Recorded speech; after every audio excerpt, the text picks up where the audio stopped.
No és Sam Sagaz del Senyor dels Anells. Però s'assembla. S'assembla bastant. I tampoc és l'amic de Harry Potter, aquell... Quin, No sé, aquell que va amb el gel i la Coca-Cola, com es diu? El Ron Weasley. Ron, això. Aquesta t'agrada? Sí. Esto bé, t'agrada, aquesta? Sí, em posa romàntic. Me l'apunto per... Com es diu? Perfecte. Vale, me l'apunto per... Com quan vas al bany.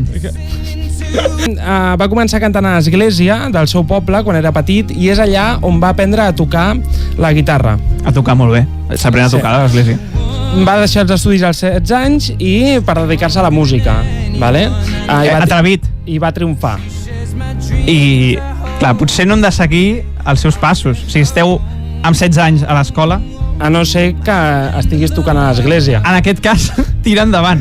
De ben jove el va padrinar el grandíssim i enorme Elton John. Home, l'acabem d'escoltar, Elton John. Sí, és el d'Imagine... No. No? A tots et sonen igual, no? Els britànics? Home, si no em sé els actuals, Josep, com me la sabràs? A més està mort el d'Imagine, que és John Lennon. Que Elton John està mort? No, Elton John està viu. Quin disgust em dona. Porta més de 60 tatuatges al seu cos. Uau.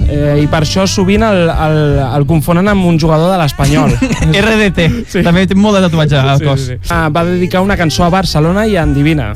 Què va passar? Va estar molt criticada. Per què? Perquè deia coses com sangria, Mamacita, Barcelona. Mamacita no és molt de Barcelona.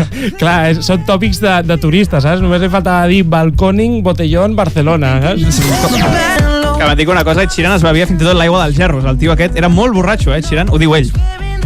Vale, perfecte. És una dada que et dono. Si la vols utilitzar... Ara ja, tio, m'haguessis dit abans. Li dono un 7,75. 7,70... Per què?